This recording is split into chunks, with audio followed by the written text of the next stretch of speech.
আসসালামু আলাইকুম। অনেকদিন পরে আজকে বিরিয়ানি রান্না করব। তো বিরিয়ানি রান্না করার জন্য পেঁয়াজ মশলা সবকিছু আমি রেডি করে নিয়েছি। তো এখন আমি রান্নার কাজে চলে যাচ্ছি। তো এখন চুলাটা ধরিয়ে দিলাম। তো চুলা ধরে দেওয়ার পরে এবার আমি তেল দিয়ে দিচ্ছি পরিমাণ মতন। তো তেল দিয়ে আমি একটু লবণ দিয়ে দিচ্ছি আর একটু হলুদ দিয়ে দিচ্ছি, কারণ বিরিয়ানিতে যে আলুগুলো দিব সেই আলুগুলো আমি একটু ভেজে নিব। আলুটা ভেজে নিলে সিদ্ধ হতে সময় কম লাগে। তো আলুটা আমি এখন ভাজার পরে তুলে নিচ্ছি। যে দেখুন আলুগুলো সুন্দর মতন ভাজাও হয়ে গেছে, আবার সিদ্ধও হয়ে গেছে। এই কড়াইয়ে আবার আমি মাংসটা ভেজে নেব। মাংস ভাজার জন্য লবণ হলুদ আমি দিয়ে দিচ্ছি। এবার মাংসটা একটু ভালো করে নেড়ে চেড়ে নিচ্ছি যাতে লবণ হলুদটা মিশে যায়। তো দেখুন এই যে মাংস ভাজাও হয়ে গেছে। একটু পরে মাংসটা নামিয়ে নিব। তো মাংসটা দেখলাম তেল ছেড়ে দিয়েছে। তো এখন মাংসটা নামিয়ে নিচ্ছি। মাংসটা নামানোর পরে আমি একই কড়াতে তেল দিয়ে দিলাম, কারণ একটু তেল বেশি করে দিচ্ছি। কারণ এই তেলে আমি এখন পেঁয়াজ বেরেস্তা করে নেব। আর এই যে দেখুন আমার পেঁয়াজ বেরেস্তা ভাজা হয়ে গেছে। এই তেলে এখন আমি মশলাপাতি সবকিছু দিয়ে দিচ্ছি বিরিয়ানির জন্য। প্রথমে আমি কাঁচামরিচ আর পেঁয়াজ দিয়ে দিলাম, সাথে দারচিনি দিয়ে দিলাম, আর এখন স্বাদ মতন একটু লবণ দিয়ে দেবো। লবণটা একটু কম করেই দিয়েছি, কারণ মাংস ভাজা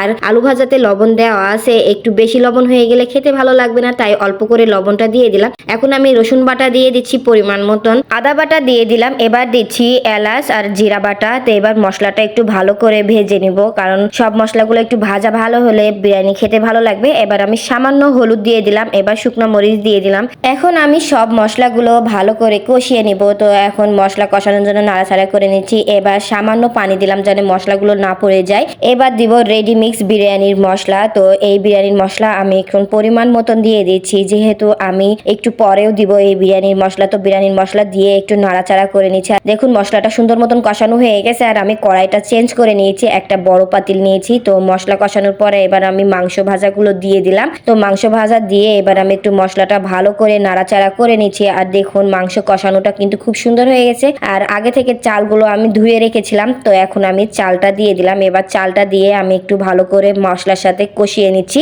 চালটা একটু বারে বারে নাড়াচাড়া করতে হবে, আর আঁচটা একটু কমিয়ে দিয়েছি। তো এখন একটু ভালো করে নাড়াচাড়া করে নিচ্ছি, চালটা একটু ভেজে নিব। তো এবার আমি পানিটা গরম করতে দিয়েছিলাম আগের কড়াতে। তো এবার আমি পানিটা দিয়ে দিলাম। তো দেখুন আমি পরিমাণ মতন পানি দিয়েছি, কেন পানিটা আমি মেপে গরম করতে দিয়েছিলাম। তো এখন আমি পানিটা দিয়ে দিলাম। এবার একটু হালকা হাতে নাড়াচাড়া করে দিচ্ছি যাতে নিচে না লেগে যায়। এখন সামান্য পরিমাণ বিরিয়ানি মশলা দিয়ে দিলাম, তখন মাংস কষানোর সময় দিয়েছিলাম, আর এখনো একটু দিয়ে দিলাম। তো এবার আলু ভাজাগুলো দিয়ে দিচ্ছি। আলু ভাজাগুলো দিয়ে এবার আমি ভালো করে একটু নাড়াচাড়া করে দিব যাতে আলুগুলো সবগুলোর সাথে মিশে যায়। তো দেখুন আলতু হাতে একটু নাড়াচাড়া করে দিচ্ছি। এবার আমি ওই যে পেঁয়াজ বেরেস্তা গুলো করে রাখছিলাম, এবার পরিমাণ মতন চিনি দিয়ে দিচ্ছি। চিনিটা দিলে বিরিয়ানির স্বাদ একটু বেড়ে যায়। তো দেখুন আমি চুলার আঁচটা কেমন রেখেছি। তো ঢাকনাটা তুলে দেখতেছি একটু পানি পানি আছে, এই পানিটা একটু টেনে নিবে। তো এবার আমি পেঁয়াজ বেরেস্তাগুলো দিয়ে দিচ্ছি। পেঁয়াজ বেরেস্তাগুলো উপরে দিয়ে তারপরে আমি আবার ঢাকনা দিয়ে ঢেকে দিব। তো বিরিয়ানি রান্না যাতে আপনাদের ভালো লেগে থাকে অবশ্যই একটা লাইক কমেন্ট করবেন, আর আমার পেজটিকে ফলো করে দিয়ে যাবেন। তো আজকের মতন এখানেই বিদায় নিচ্ছি।